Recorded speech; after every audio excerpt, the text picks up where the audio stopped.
I was on Reddit, so I came across this post about this person talking about dating someone with depression. So she was saying that she found out recently that the guy she was dating was depressed, and she didn't do this beforehand. And from the sounds of it sounds like the depression's pretty severe. Like he would just vanish and not take showers and stuff like that. And she likes the guy definitely, but I think her concern is, is she able to support the boyfriend? Does she want to sign up for a lifestyle like that? Supporting someone with a mental health disorder. You know what? I think that's actually a pretty valid question to ask, right? Because I think supporting individuals with mental disorders is not an easy task, right? It does take quite a lot of resources, effort, and adaptation as well. Because it's something that can strike at any time, and the manifestation of the symptoms can be quite wild and varied sometimes, unfortunately. And I think the author is right to ask the question.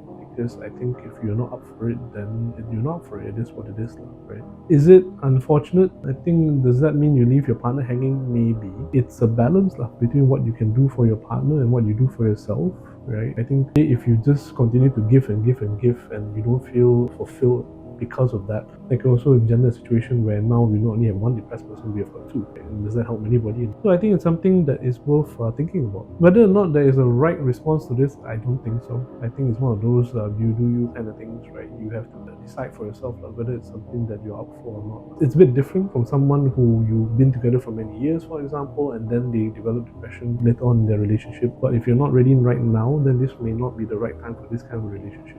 So have a think about it, I think. So I'm on Reddit again. I found another post by someone, and this is quite an interesting one, right? The title says, I found text between my girlfriend and a friend laughing and making fun of me for a recent bout of depression.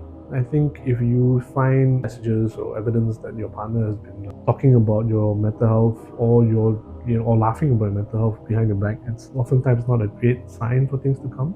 I think generally speaking, what we want from our partners when we're going through a bad patch is support and love and concern and all this kind of good stuff there. And if you find that your partner's not giving that to you, then you also have to wonder whether or not it's something that you want to continue to have in your life. I think a lot of times with mental disorders like depression, for example, having good familial support, network support from your friends, your family members, your loved ones is crucial, right? Because there are going to be days where it's going to be hard. There are going to be days where you need help. And if your loved one, if your significant other isn't the one to give you that help, then I do wonder whether it's something that can be helpful. And in this case, it's not just about helping. This is straight up making fun of you and laughing at you, right? So not only are they not assisting, they're detracting away from your life situation as well. So it's something that to think about. That having been said, looking at the post, she said that the girlfriend and the friend were laughing between one another, but what the girlfriend tells him is a bit different. So I think what's so important to remember is that sometimes when we are around different kinds of people, we respond differently.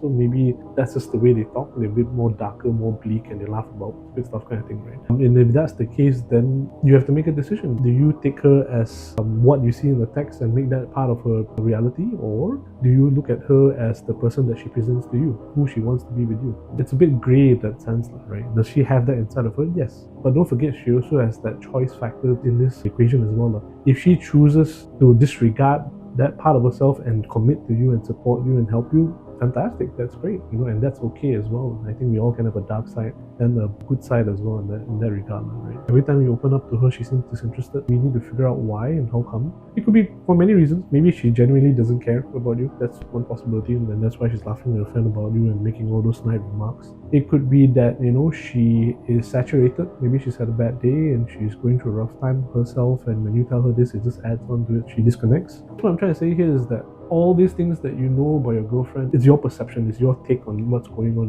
what's happening in that sense. I think for any good relationship to work out, you need to have an open line of communication with them, with your partner. So I would strongly encourage this couple to reach out and talk to one another. At the end of the day, staying together is nice, but maybe, just maybe, breaking up might be the better option as well. One of the unsung heroes of Reddit is this subreddit. Am I the posterior hole for telling my wife to stop talking about mental health issues in public? It's a fairly long post, but it goes on to talk about how this person's wife is diagnosing herself with a whole bunch of mental health disorders: depression, ADHD, OCD, PTSD, anxiety, to name a few. So there's a whole bunch of disorders, right? And she's refusing help. She doesn't want to go to a mental health expert to get diagnosed or get treatment. But instead, it sounds like she's almost weaponizing these disorders.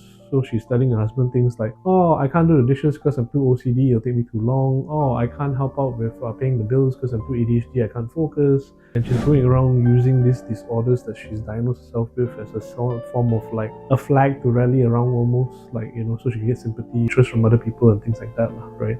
And I think the issue cropped up because eventually the author couldn't take it anymore, I guess, and called her out on her crap, and they had a big fight over it. And I think this is interesting to me because I think this is something that happens quite a bit, right? I think with all the social media platforms out there, Instagram, TikTok, and all that kind of things, there's been a rise of pseudo subject matter experts. Everyone suddenly is an expert in ADHD and they can tell you how to diagnose it. Everyone's an expert in autism and how you can diagnose it. And everyone suspects things, guesses, I suppose, imagines, fantasizes that they have all those mental disorders.